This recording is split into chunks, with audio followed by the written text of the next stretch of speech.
नमस्कार, mutual फंडू channel में आप सभी का बहुत बहुत स्वागत है।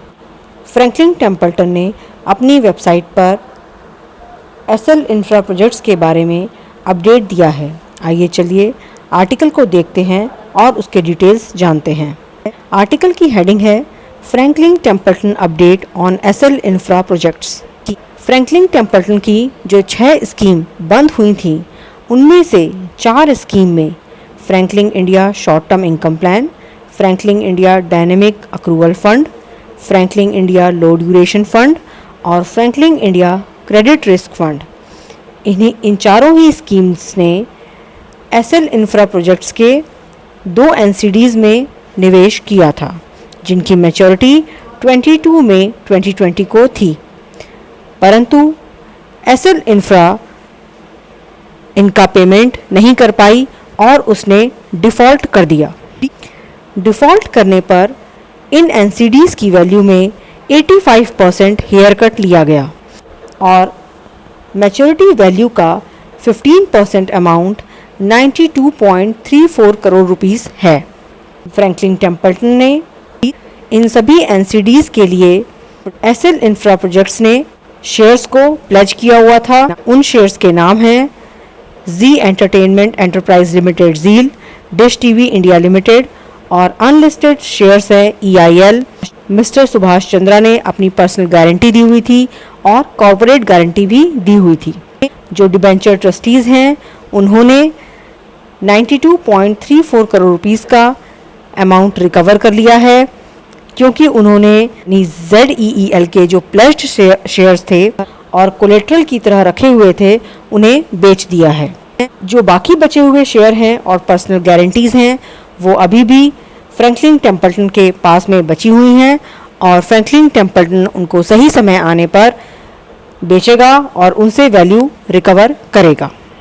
इस टेबल में स्कीम वाइज डिटेल दी गई हैं कि किस स्कीम को कितना पैसा मिला और उनका कितना निवेश था। तो फर्स्ट स्कीम है Franklin India dynamic accrual fund.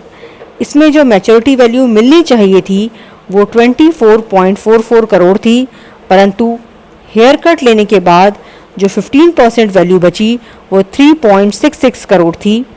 Pledged share को बेचने के बाद फ्रैंकलिन के पास 3.67 करोड़ रुपीस आ गए हैं। तो आउटस्टैंडिंग अमाउंट जो है वो 20.77 करोड़ रुपीस है। Franklin India credit risk fund, इसमें जो मैच्योरिटी वैल्यू पर अमाउंट मिलना था वो 103 करोड़ था, परंतु फेयर वैल्यू के हिसाब से उसकी वैल्यू 15.52 निकली और प्लेज्ड शेयर को बेचने पर फ्रैंकलिन ने उतना ही पैसा रिकवर कर लिया है। आउटस्टैंडिंग अमाउंट है 87.97 करोड़। नेक्स्ट है Franklin India short term income plan. इसमें मैच्योरिटी वैल्यू थी 195 करोड़, जो कि हेयर कट लेने के बाद फेयर वैल्यू बची है 29.28 करोड़ और प्लेज्ड शेयर बेचने पर कंपनी ने इन पैसों को रिकवर कर लिया है। आउटस्टैंडिंग अमाउंट है 165.90 करोड़। लास्ट फंड है Franklin India low duration fund. इनकी मैच्योरिटी वैल्यू 292.52 करोड़ थी। फेयर वैल्यू हेयर कट लेने के बाद वैल्यू 43.88 करोड़ रुपीस रह गई। प्लेज्ड शेयर बेचने पर कंपनी ने यह अमाउंट रिकवर कर लिया है। तो आउटस्टैंडिंग इन्वेस्टमेंट्स जो बचे हुए हैं अभी वो 248.64 करोड़ रुपीस के हैं। अगर हम इनका ग्रैंड टोटल करें तो आप देखेंगे एक्चुअली में मैच्योरिटी वैल्यू पर फ्रैंकलिन को 615.63 करोड़ रुपीस मिलने चाहिए थे, परंतु जब उन्होंने पैसे न मिलने पर हेयर कट लिया तो अमाउंट हो गया 92.34 करोड़। कंपनी ने ये कंप्लीट अमाउंट रिकवर कर लिया है प्लेज्ड शेयर को बेचकर, दैट इज़ 92.35 करोड़। और जो आउटस्टैंडिंग वैल्यू है 523.28 करोड़, हम ऐसी उम्मीद करते हैं कि भविष्य में जो बची हुई प्लेज्ड शेयर हैं और पर्सनल और कॉर्पोरेट गारंटी हैं, उनको बेचकर कंपनी जो बचा हुआ अमाउंट है 523 करोड़ रुपीस का, उसमें से भी पैसा रिकवर कर सकती है। फ्रैंकलिन ने यही अपडेट अपनी वेबसाइट पे दिया है। आप उनकी वेबसाइट में जाकर ये रिपोर्ट डिटेल में पढ़ सकते हैं। मैं डिस्क्रिप्शन बॉक्स में भी रिपोर्ट का लिंक डाल दूंगी। अब मैं अपने वीडियो को यहीं विराम देती हूँ।